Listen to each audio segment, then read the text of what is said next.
రాముడు ఎలా చనిపోయాడో మీకు తెలుసా? రామనవమి ఎందుకు జరుపుకుంటారో ప్రతి ఒక్కరికి తెలుసు. కానీ రాముడు ఎలా ఈ లోకాన్ని వదిలి వెళ్లిపోయాడో చాలా మందికి తెలియకపోవచ్చు. లక్ష్మణుడు ఎలా చనిపోయాడు? హనుమాన్ని మోసం చేసి రాముడు ఈ లోకాన్ని ఎందుకు వదిలిపెట్టి వెళ్లిపోయాడు? హనుమాన్ ఇప్పుడు ఎక్కడ ఉన్నాడు? ఇవన్నీ ఈ రోజు వీడియోలో తెలుసుకుందాం. ఈ వీడియో ప్రతి ఒక్క రామ భక్తుడు మరియు హనుమంతుడు భక్తుడు చూడాలి. వీడియో చివరి వరకు మిస్ అవ్వకుండా చూడండి. రాముడు రావణుడిని చంపివేశాడు. ఇక త్రేతాయుగం ముగిసే సమయం వచ్చింది. రాముడు అవతారం చాలించాల్సిన సమయం రావడంతో శివుడు బ్రహ్మదేవుడు ఇద్దరు యమధర్మరాజుని నీవు రాముడి దగ్గరికి వెళ్లాల్సిన సమయం వచ్చింది అని చెబుతారు. కానీ యమధర్మరాజు ఎంత ప్రయత్నించినా రాముడి దగ్గరికి కాదు కదా, కనీసం రాజ్యం దగ్గరికి కూడా రాలేడు. ఎందుకంటే సాక్షాత్తు ఆ మహాదేవుడి రూపం అయిన హనుమంతుడు ఎల్లప్పుడూ రాముడి పక్కనే రక్షణగా ఎవ్వరిని దగ్గరికి కూడా రానివ్వకుండా కాపలా కాసున్నాడు. ఒక రోజు రాముడికి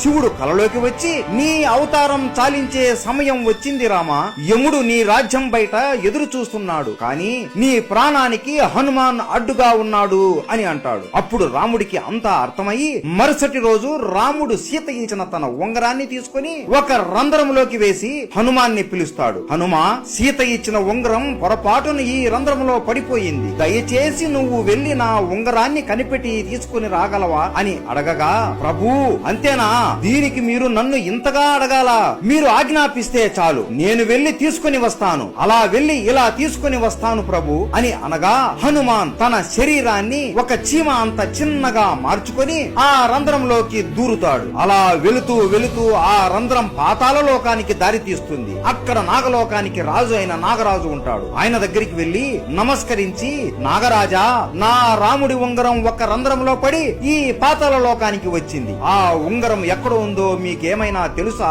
అని అడగగా, ఓహో రాముడి ఉంగరమా, నాకు తెలుసు, ఇక్కడ ఉంది, నాతో రండి అని హనుమాన్ని వెంట తీసుకుని ఒక గృహలోకి తీసుకుని వెళతాడు. ఈ గృహలోనే ఆ ఉంగరాలు ఉన్నాయి అనగా, ఉంగరాలా, నాకు కావాల్సింది నా రాముడి ఉంగరమే కదా అని లోపలికి వెళ్లి చూడగా హనుమాన్ ఆశ్చర్యపోతాడు. ఆ గృహ లోపల ఒకటి కాదు, రెండు కాదు, మూడు కాదు, కొన్ని లక్షల కోట్ల బంగారు ఉంగరాలు ఉంటాయి. హనుమాన్ నవ్వుకొని, నాకు తెలియదా నా రాముడి ఉంగరం ఏదో అని వెతకడం మొదలు పెడతాడు. అయోధ్యలో హనుమంతుడు లేడు అని తెలుసుకుని ఇదే మంచి సమయం అని యముడు రాముడి దగ్గరికి వెళ్లి, రామా, నీతో ఈ రోజు ఏకాంతంగా చాలా ముఖ్యమైన విషయం మాట్లాడాలి, మనం మాట్లాడుకునే సమయంలో ఎవరైనా మధ్యలో వస్తే వారికి మరణదండన ఇవ్వాల్సిందే అని అనగా రాముడు లక్ష్మణుడిని పిలిచి, ఈ బాధ్యత నీదే లక్ష్మణ, ద్వారం దగ్గర ఉండి లోపలికి ఎట్టి పరిస్థితుల్లోనూ ఎవ్వరిని పంపించకు అని ఆజ్ఞాపిస్తాడు. సరే అన్నా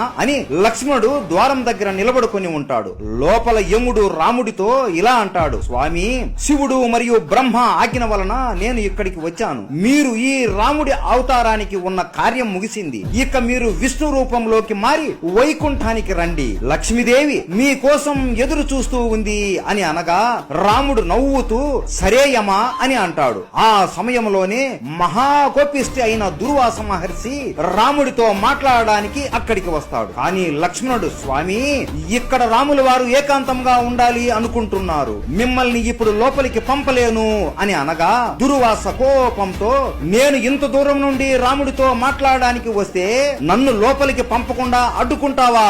ఇప్పుడు కాని నన్ను నీవు లోపలికి పంపకపోతే అయోధ్య మొత్తాన్ని కాల్చి బూడిద చేసేస్తాను అని అంటాడు. లక్ష్మణుడికి ఏం చేయాలో అర్థం అవ్వక, ఇప్పుడు లోపలికి నేను వెళితే నాకు మాత్రమే మృత్యుదండన కలుగుతుంది, లేదంటే దుర్వాస మహర్షి మొత్తం అయోధ్యాన్ని కాల్చేస్తాడు అని ఆలోచనలో పడి అయోధ్య ప్రజలకు కాపాడడం కోసం తన ప్రాణం కూడా లెక్క చేయకుండా లోపలికి వచ్చి దుర్వాస మహర్షి వచ్చాడు అని చెబుతాడు. లక్ష్మణుడు లోపలికి రావడం చూసిన రాముడు బాధతో కృంగిపోతాడు. అయ్యో లక్ష్మణ, ఎంత పని చేశావు నువ్వు, నీకు తెలియదా లోపలికి వస్తే ఏమి జరుగుతుందో అని? ఇప్పుడు నిన్ను నేను చంపాలి అని బాధపడతాడు. రాముడికి ఏం చేయాలో తెలియక తన గురువైన వశిష్ఠ మునిని అడుగుతాడు, రామా, నువ్వు లక్ష్మణుడిని చంపనక్కరలేదు, ఎప్పుడు నీ పక్కనే ఉండే లక్ష్మణుడు నీకు దూరంగా ఉంటే అది అతనికి మరణంతోనే సమానం, కాబట్టి లక్ష్మణుడిని రాజ్య బహిష్కరణ చెయ్యి చాలు అని చెబుతాడు. ఇది లక్ష్మణుడు విని, నీకు దూరంగా ఉండడం కంటే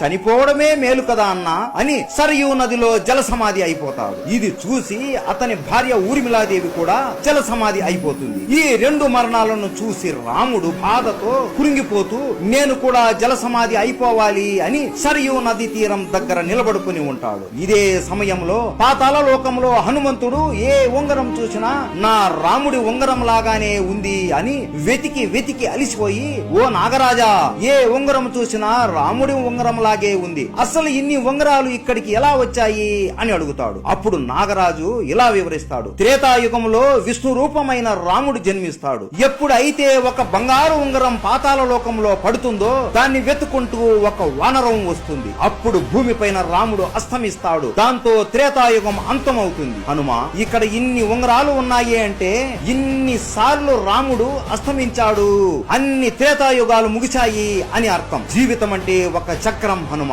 ఒక చక్రం ముగిసింది అంటే ఇంకొక చోటు ప్రారంభం అవుతుంది అని. 4 యుగాలు మళ్ళీ ముగుస్తాయి, మళ్ళీ త్రేతాయుగం మొదలవుతుంది. రాముడు మళ్ళీ పుడతాడు, నువ్వు కూడా మళ్ళీ పుడతావు, ఇద్దరూ కలిసి మళ్ళీ రావణుడిని హతమారుతారు అని వాసుకి అంటాడు. హనుమంతుడు ఆశ్చర్యపోతాడు. అంతలోపు అయ్యో, నా రాముడు ఇప్పుడు మరణిస్తాడా అని చేతికి దొరికిన ఉంగరాన్ని తీసుకుని వెంటనే అయోధ్యకి చేరుకుంటాడు. అయోధ్య మొత్తం వెతికినా కూడా రాముడు ఎక్కడా కనిపించడు. అలా గాలిలో ఎగురుతూ ఎగురుతూ వెతుకుతూ ఉండగా సరయూ నదిలో రాముడు జల సమాధి అయిపోతూ కనపడతాడు. వెంటనే అతి వేగంతో కిందికి వచ్చేలోపు రాముడు హనుమాన్ని చూస్తూ నదిలోకి వెళ్లిపోతాడు. ఇదంతా చూసి హనుమాన్ బాధతో గట్టిగా రామా ప్రభు అని ఏడుస్తాడు. అయ్యో, ఇదంతా నా తప్పే, నేను బుద్ధి లేని వాడిని, 1 నిమిషంలో వస్తాను అని ఇంత సమయం వృధా చేశాను, నా వల్లనే ఈ రోజు మీరు నాకు దూరం అయిపోయారు అని బాధపడుతూ ఏడుస్తూ కురింగిపోతూ ఉంటాడు.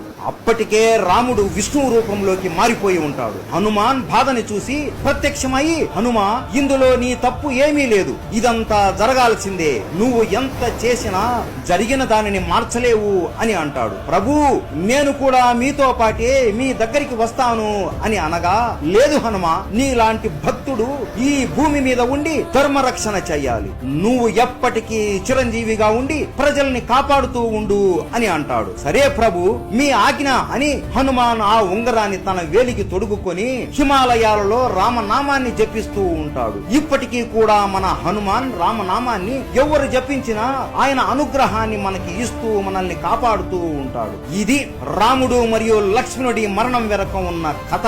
మీలో ఎంతమందికి ఈ విషయం తెలుసు? ప్రతి ఒక్కరికి రామాయణం ఎలా ముగిసిందో తెలియాలి. ఈ వీడియో ప్రతి ఒక్క రామ భక్తుడు మరియు హనుమంతుడి భక్తుడికి షేర్ చేయండి. ప్రతి ఒక్కరికి రామనవమి శుభాకాంక్షలు.